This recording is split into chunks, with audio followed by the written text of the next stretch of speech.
All right, sorry, I'm recording.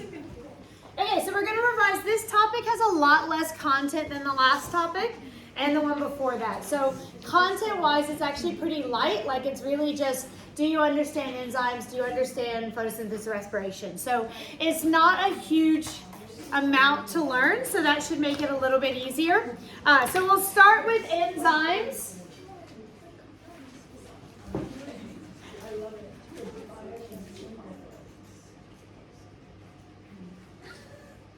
And kind of go back over the key information on enzymes. That's probably the stuff that's been a little bit longer ago, so we just want to make sure that we remember it. So enzymes, there's another word for enzymes, is a catalyst.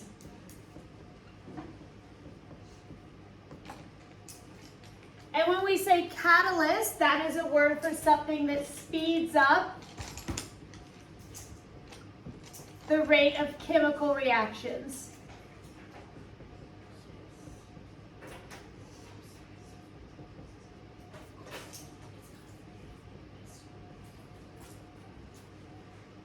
So then we'll add a couple of words to that.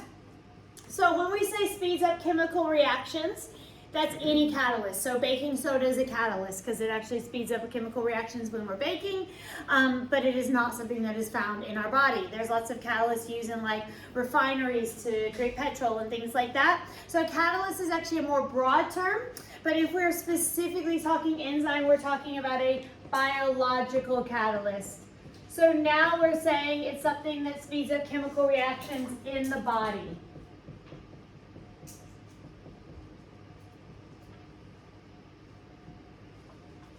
Okay, so that's kind of making sure we're really clear on what it does. So that's what it is. The other thing that's just kind of interesting is that it is actually a protein that does that. So it's a special type of protein. We haven't gone into tons of details about proteins, but that is just a little information. So then the question becomes, how does it speed it up? So the main reason why chemical reactions struggle to get started is because they're already in stable molecules, so they don't want to react because they're already stable as they are. So we want to basically make them reactive. So they're going to lower the energy needed to get started, which is called the activation energy.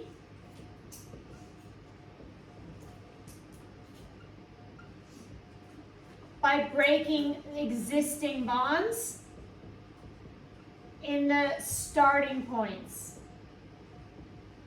And the things that you start with are going to be called substrates.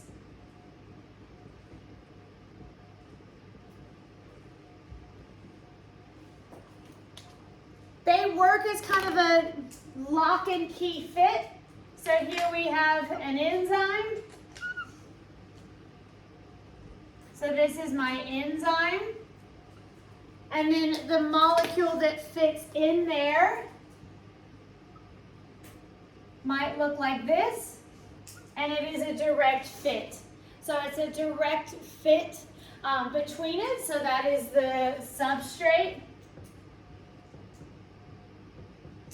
And in particular, the little area that it fits into is called the what? Active site, perfect. So the little exact fit is the active site.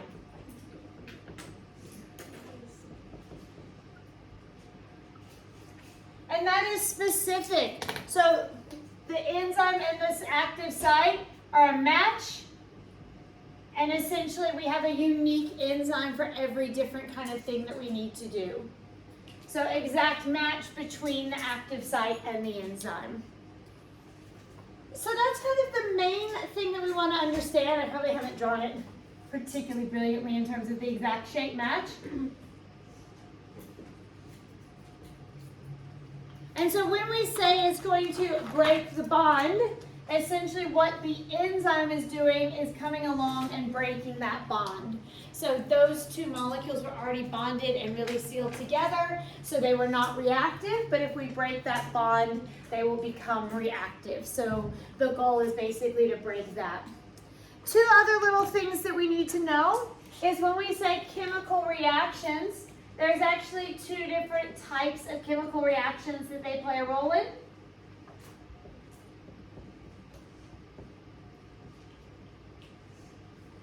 And then the other thing we'll go into is what factors influence it. So we say two types of chemical reactions. In some cases, they are involved in building chemical reactions. So in our body, when we are like building new muscle tissue, for instance, we need to build things together. So anytime we're replacing body tissue, we're building things up. And so when we do that, what we actually are doing is we're taking two or more substrates and we're actually bonding them together to make one product.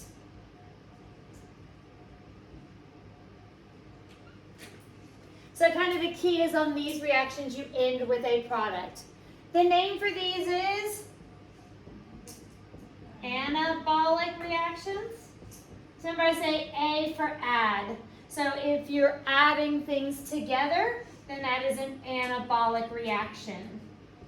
Which of the two reactions that we're going to talk about in more detail, that we have talked about in more detail, fits under this?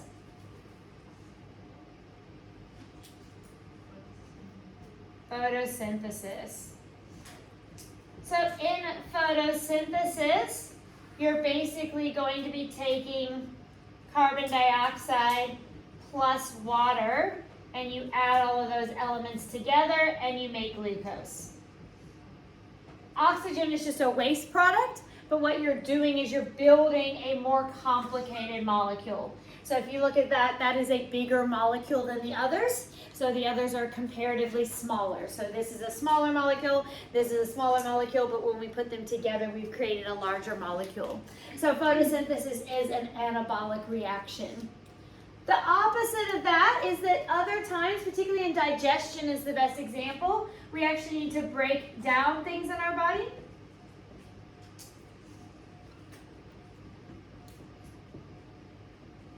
So if you eat a hamburger, you do not want to just take that hamburger and just like stick it on your leg. Like you want to use it for its parts. So you want to break all of the different components down, and you want to use the bread for energy, you want to use the meat for protein, you want to use the fat for storage.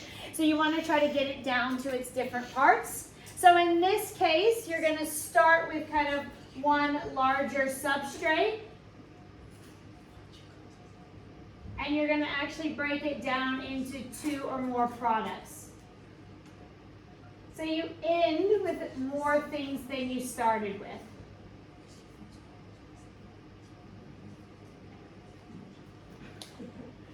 And so this time we're going to call those catabolic reactions.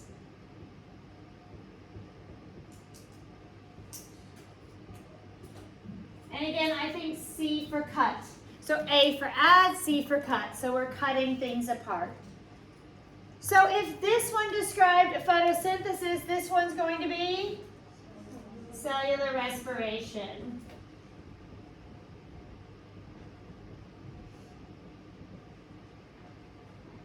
And this time we're actually taking one bigger molecule, C6H12O6, and then we are adding oxygen, but to be honest, oxygen is really just to manage the hydrogens, but we're from that making ATP and carbon dioxide and water.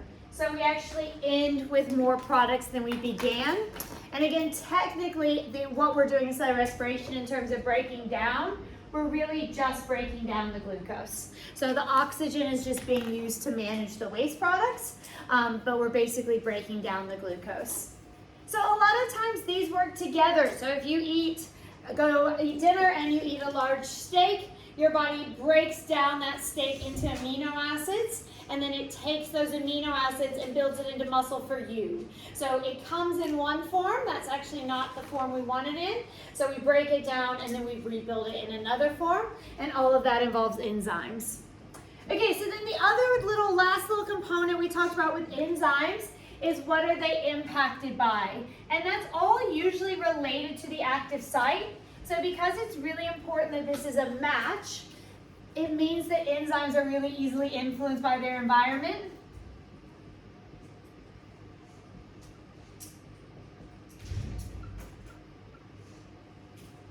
And there's three different factors factors that we talked about that you need to know that influence them. So the first one that we're going to look at is temperature.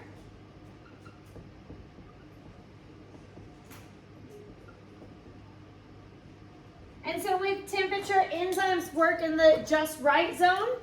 So we'll just do a little mini graph.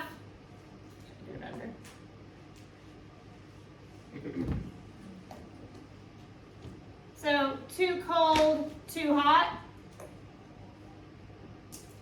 they don't work very well. So they are going to want to work best at the just right temperatures. And that does depend on the organism. In our bodies, it would be body temperature, so it would be at like around 37 degrees. In plants, they often have a wider range because they're more adapted to environmental temperatures, so they don't maintain a constant temperature. So it does depend on where the enzyme comes from, but in your body, they tend to be right at body temperature. If they're too cold, everything gets still and there's not enough collisions. So essentially the way it has to work is that substrate has to kind of fall into the active site. So they're not active little people with little legs. So they're all just moving around in space, and then sometimes they happen to collide into each other, boom, reaction happens. So if it's cold, the molecules slow down, and then they don't run into each other very often. So too cold, too still, you don't get the collisions to make it happen. But if it's too hot, it actually breaks the bonds in the enzyme.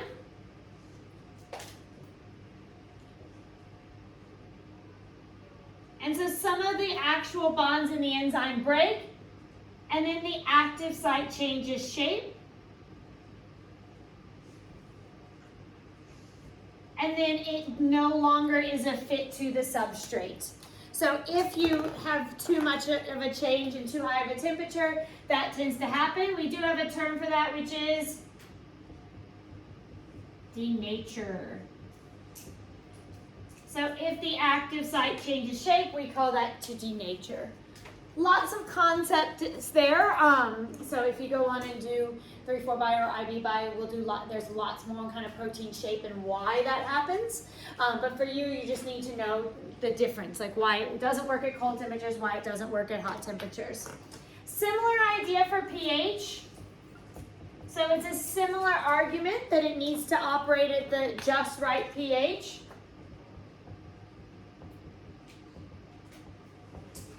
But whereas temperature is almost always kind of at that moderate temperature, in this case, it really depends on the enzyme.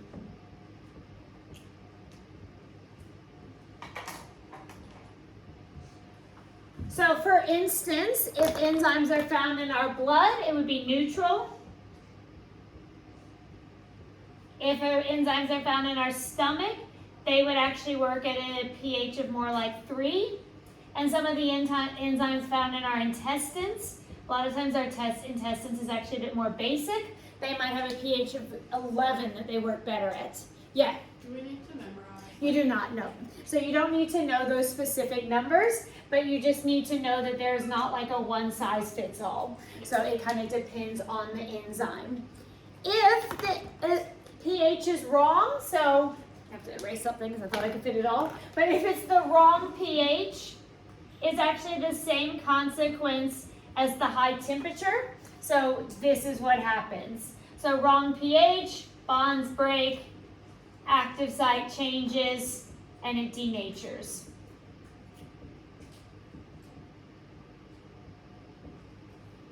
So for temperature, like if we talked about enzymes in your body, I could pretty much tell you they all needed to be 37 degrees. Like that is your body temperature, that's what they need to be. But if we were talking about the pH for enzymes in your body, it would depend on where in your body they're acting, and that would change it. Okay, so last little influence by, I just kind of ran out of room, but you can just keep going with that, is the concentrations. So the last one we talked about was substrate concentration. So how much of the building, like of the substrate there is.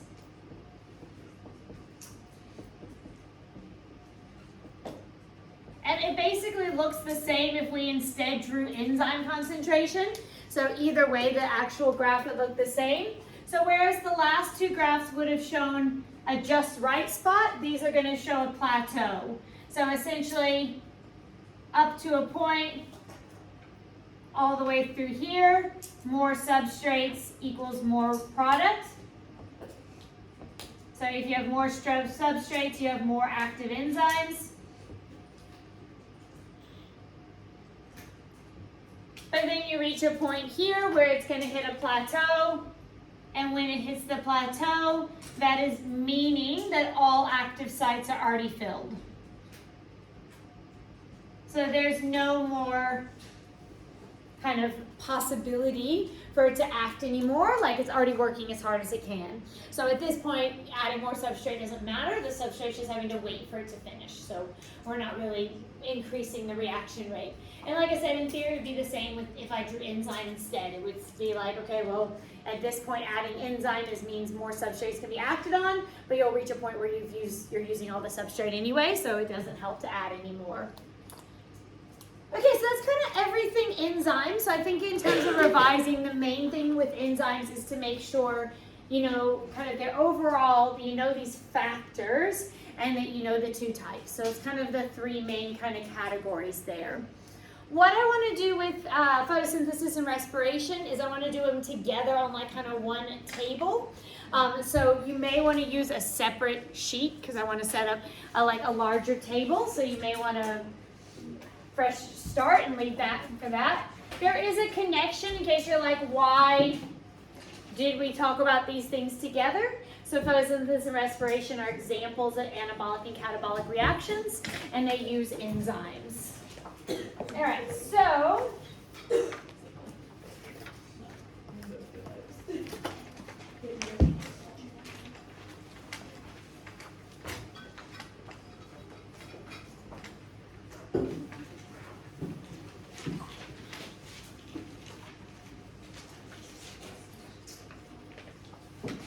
we're going to have, I have a black marker, so everything's going to be in purple. That's fine. So we'll make a big chart and we'll say process. And then we're going to say stage. So we're going to the individual stages. And then for the stage, we're going to write location. Then we're going to put what is the purpose of that stage. Then we're going to write the inputs or reactants.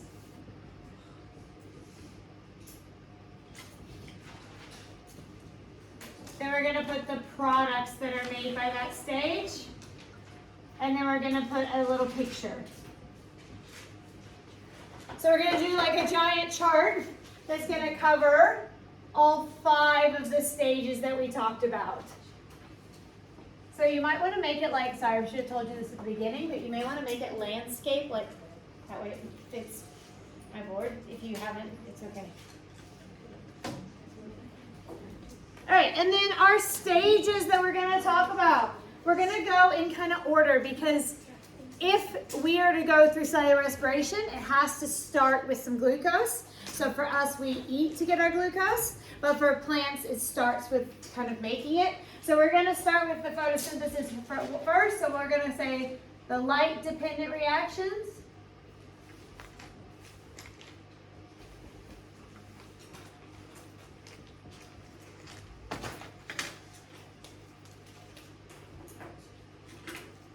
Then we're going to go from the light-dependent reactions to the next stage of photosynthesis, which is either the light-independent, or I prefer to just call it the Calvin cycle.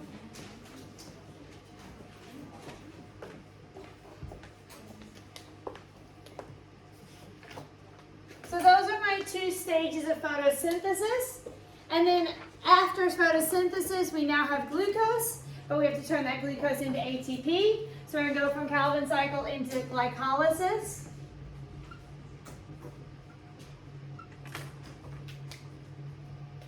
Oh, sorry.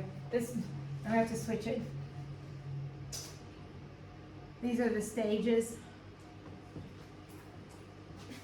I meant to write photosynthesis and respiration, but I'll do that below. All good. Glycolysis. Then from glycolysis, we'll have Krebs cycle.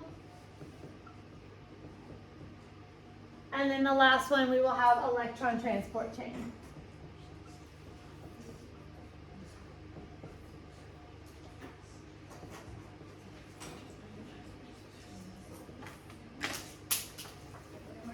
Okay.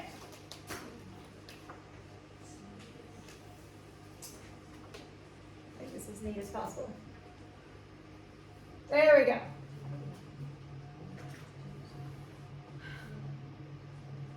Okay, so first thing we just want to clarify the two processes. So which goes with which. So these first two are the two stages of photosynthesis. So this is going to be step 1, photosynthesis. And then this will be step 2 of photosynthesis.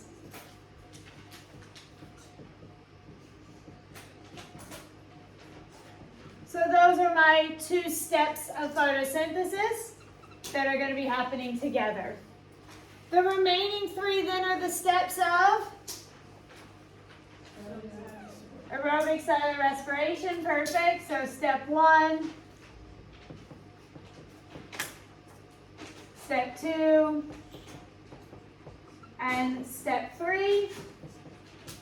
And we will clarify that we are talking specifically aerobic, meaning we're looking specifically at using oxygen. So it looks a little bit different if we don't use oxygen.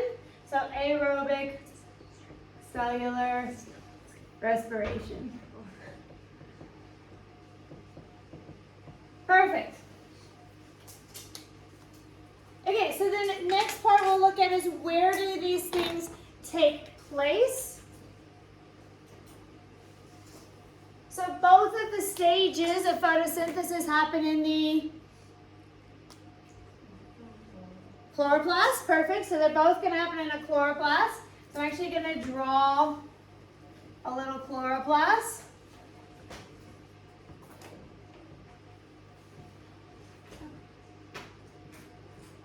Like so.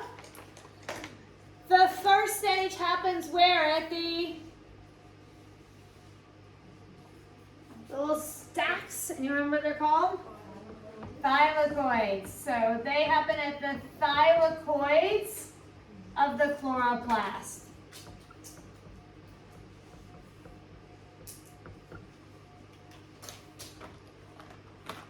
So both happen in the chloroplast, but they do have slightly different places.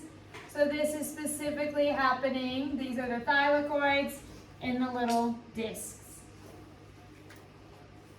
Okay, Calvin cycle on the other hand happens in the rest of the chloroplast. So it's going to happen in all the space between the stacks, which is the stroma. Perfect. So stroma of the chloroplast. So we have thylakoids and stroma as our 2 locations. We'll keep going across, and then I might skip to going down for a bit once we're getting into the actual details. So glycolysis actually does not happen in the specialized organelle. It just happens in the cytoplasm. And that's actually really important because not all organisms have mitochondria. So bacteria, prokaryotes do not have mitochondria, so they can still do glycolysis. So it essentially ensures there is a process that can take place even without having specialized organelles. Krebs cycle, though, and electron transport chain are going to happen in the mitochondria. So we'll draw a little mitochondria.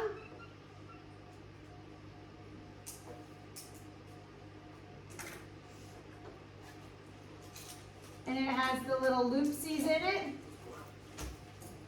like that. Okay, so the Krebs cycle is going to happen in the inside the inner membrane. And so that's this area here. So that's going to be in the matrix of the mitochondria.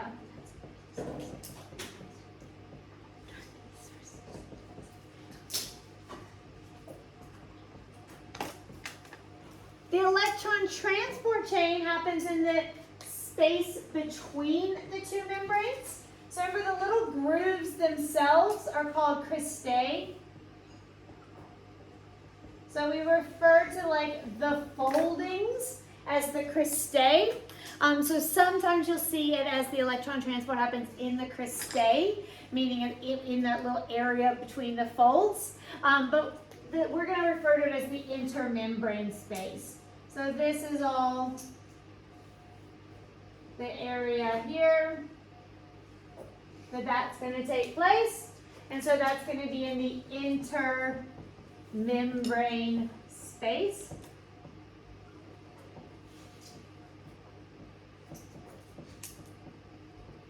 And again, you could say in the cristae instead, although the cristae is probably specifically referring only to the little groove as opposed to the whole of the intermembrane space. So that's kind of the difference in those two terms. So that's kind of right there. If you can just memorize like the order of the stages and where they take place, that's a lot of your kind of just straightforward questions you could answer just kind of knowing all of that. Next thing I want to do, without going into this super detail, but it's just saying like, what is the overall purpose? And I'm going to go a little bit out of order on these because sometimes it's easier to go to the last stage and then work backwards. So the purpose of the Calvin cycle is to make what?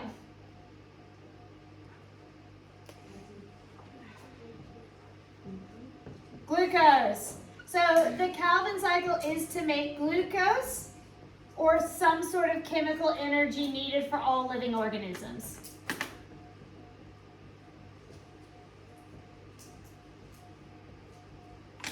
So the ultimate goal of all of photosynthesis is to do that. Glucose itself, though, to make it, we need some energy. So we need the energy needed to make the glucose. So then the purpose of the light-dependent reactions is going to be to turn solar energy into enough ATP to run the Calvin cycle.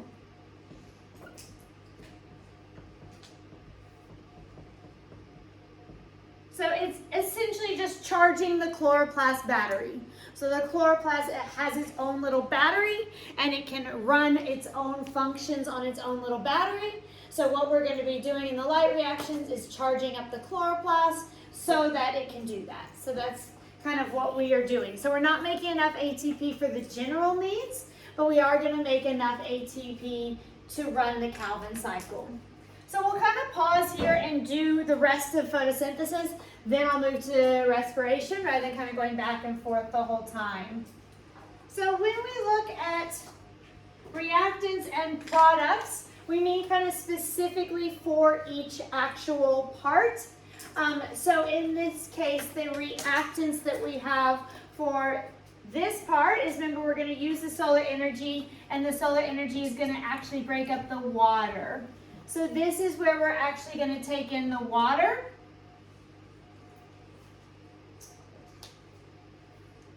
And then what we're going to do, remember, is we're going to split the water here.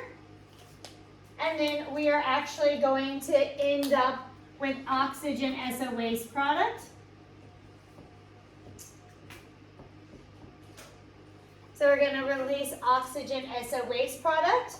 And then we're going to transfer ATP and the hydrogens over to the actual Calvin cycle. When you do this at 3-4 level, you will add one more thing, which is that you'll add NADPH, which is what actually carries the hydrogen. But we're not going into that level yet. So right now we're just going to say that the hydrogens bounce over on their own. They actually have to get carried over. Yeah, of course. So oxygen is our waste product, but we're going to actually send our ATP and hydrogens over there. So let's do a little kind of simplified picture. So here's a thylakoid. For them to trap sunlight, what do they have to have a lot of in their membranes? pigment that traps it called? Chlorophyll. So let's draw some chlorophyll on it. So there's the chlorophyll. So the purpose of the chlorophyll is going to be to trap the light.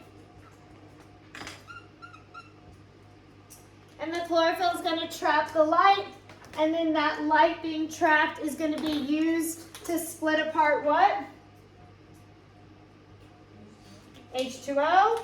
So that is going to trap that and come in here and split apart my H2O.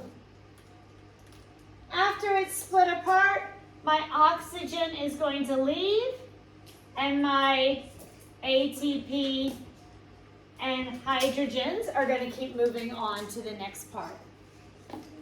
So again, simplified version, but what we want to emphasize is chlorophyll is important for trapping the light.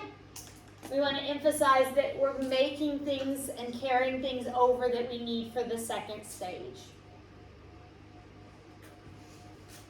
When we get to doing electron transport, there is actually like another ATP synthase enzyme. This process is actually like really, really complicated. So we are not going to get into it at that level right now. We're just going to stick to kind of the simplicity. So now in the Calvin cycle, we have the energy we needed to run it, which is great. We have the hydrogens, but we need a source of carbon and oxygen, which comes from CO2. So now for the Calvin cycle, we're going to take in carbon dioxide.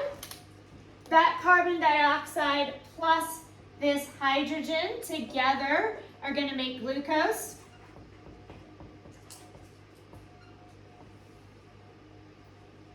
And that's going to be my main product. There's actually going to be some water is made as waste as well. So when we actually, in order to do this, we actually end up taking in more like our plants do, 12 waters to get enough hydrogens to do this. And then we end up with extras, so they get recycled back as water. So that's kind of just a little extra detail. But the main thing, because it's just recycled, we don't really count that in our overall equation. So that's just a recycled one. So when we write the equation, we generally write it as H2O plus O2, H2O plus CO2 gives us glucose and oxygen. Probably worth adding the numbers just so you could write the balanced equation. So technically you could write 6. You actually could write it as 12 and then 6. You're going to have to write it that way in 3/4 to ultimately know that you take in twice the amount of water, but you recycle half of it back. For now, you can just use the 6 plus 6 carbon dioxide gives you 1 lone glucose and releases 6 oxygen molecules. So if you were trying to write it as a formula, you would write it as this plus this gives you this plus this. So there's kind of the formula in there, is how you'd write it. In terms of the picture, there's not a lot to draw because it gets too complicated too fast, but basically it is a cycle. So we'll draw like a little cycle picture, and the purpose of the cycle is basically to input carbon dioxide, add the hydrogens that we brought over, and then doing that requires energy. So we'll just put here needs ATP. So it's a cycle. It's really complicated. Basically uses a couple of intermediates that it reacts with, and anyway, it gets more complicated, but you don't really need to know that. You just need to know that that's the stage that takes carbon dioxide plus hydrogen and makes it into the glucose, but that combining only happens if you have ATP, so the ATP is crucial. Okay, so that is kind of photosynthesis. So we'll continue doing the same thing on the 3 stages of respiration now. So if we say kind of purpose, what is the purpose of these? So I'm going to do this one and this one. So glycolysis is actually to make a small amount of ATP without oxygen.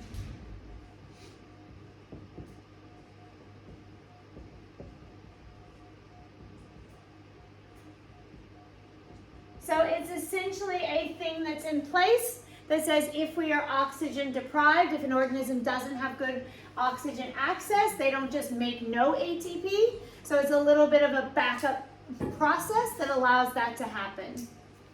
Then the electron transport chain is where we're going to make lots of ATP. So the purpose of that is going to be to activate the enzyme ATP synthase.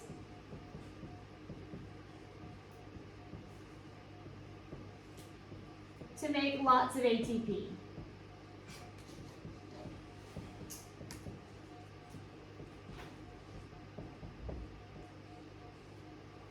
So that's the goal. Activating ATP synthase, though, needs kind of the movement of protons and electrons from hydrogen. So we are going to use the Krebs cycle to break hydrogens off the sugars to use in the electron transport chain. So essentially, we're going to be using a number of steps that kind of slowly, one by one, pull the hydrogens off of the sugar. You end up with just carbon and oxygen at that point. That gets released as carbon dioxide, and my hydrogens move down to the electron transport chain. So Krebs cycle is really just to facilitate the electron transport chain. Glycolysis has kind of its own purpose. Okay, so then let's look at reactants of each kind of and products of each stage. So the reactant here is this is where we are going to start with glucose.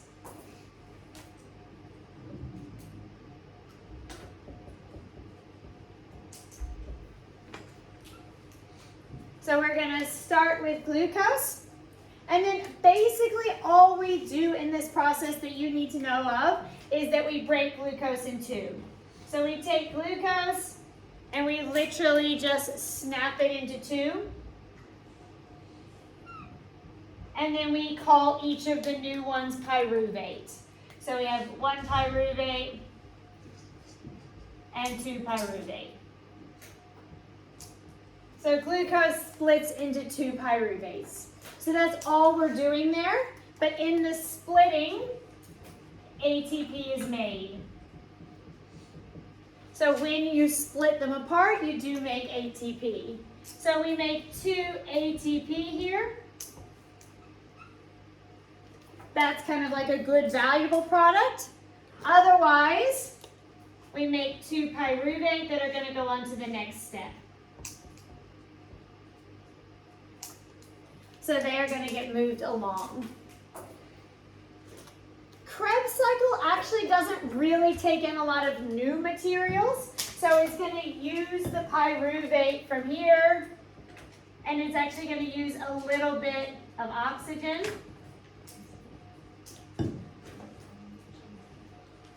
So we're going to use that pyruvate, and we're going to use a little bit of oxygen, although we generally use more in the electron transport chain.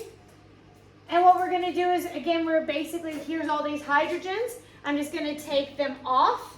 So I'm going to end up with releasing carbon dioxide as waste.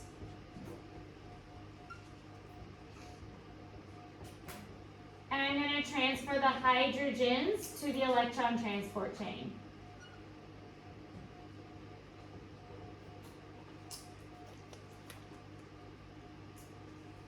So carbon dioxide is a waste product and hydrogens move on.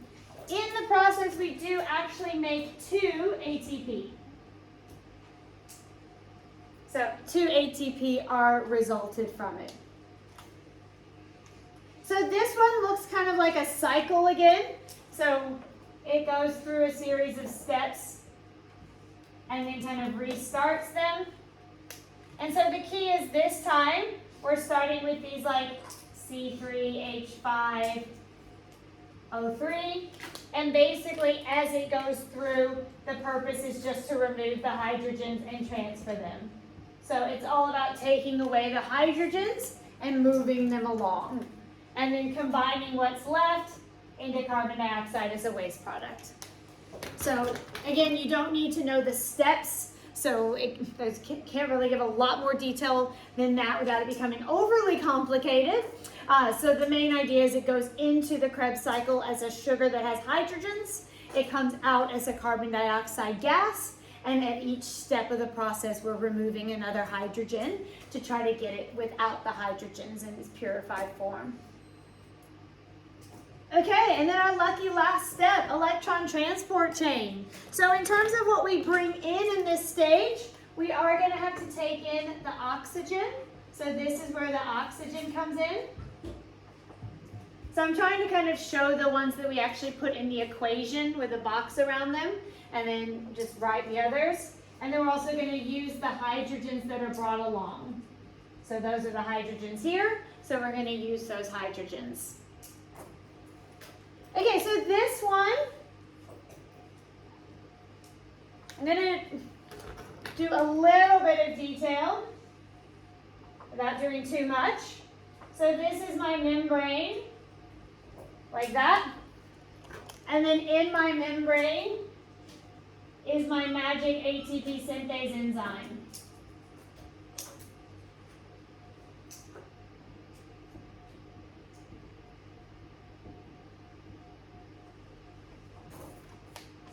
So our goal is to turn that on.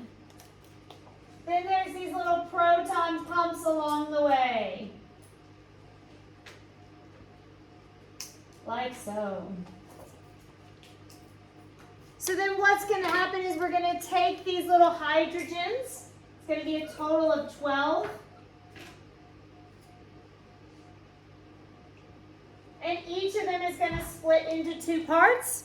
So it's going to donate off an electron. And then it's going to be left with a proton, which is H+.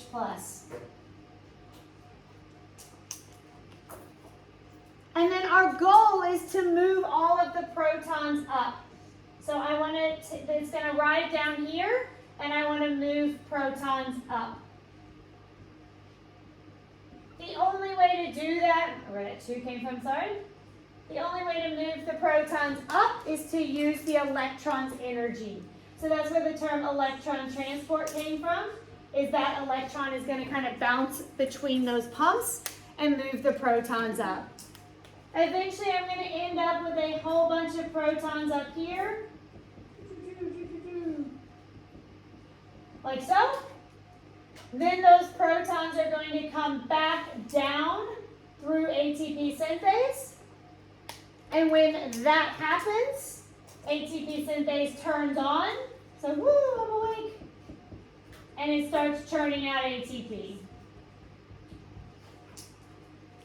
So that's probably both more detail than you need and also not enough detail to really make it make sense. So I want you to know that there's an enzyme named ATP synthase that makes lots of ATP. I think it's worth knowing that it uses hydrogen because we've been talking about that playing a role. So you don't need to know the electron-proton idea, but you basically could just simplify it as move hydrogens to turn on ATP synthase. So hydrogens are involved in the turning on of ATP synthase. If you can understand it at that next level, which basically says electrons move protons to build them up and then that turns it on, great. But you don't have to know the proton-electron concept yet. But you're going to see it's called electron transport chain, so it does help to know that the electrons came from the hydrogen. So then what is the product? So the product is we're going to make anywhere around 30 ATP.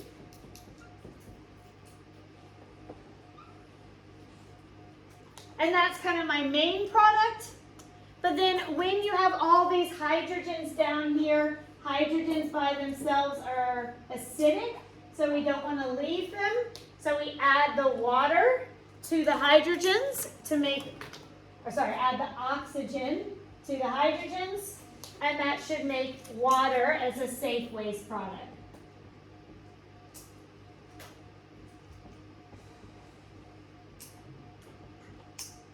So because you started with 12 hydrogens, you're going to end up making 6 waters. So you need to get rid of all of the 12 hydrogens that you moved around. So the 12 hydrogens came from glucose, went over here, and then we're going to add them to oxygen to get them in kind of a safe format. So that's essentially what you need to know in terms of the steps. It's kind of as much detail as you need. You don't necessarily need any more detail than that. That's probably even slightly more, but you do need to know where they take place, what the purpose is, what goes in, what comes out at each stage. All good? That.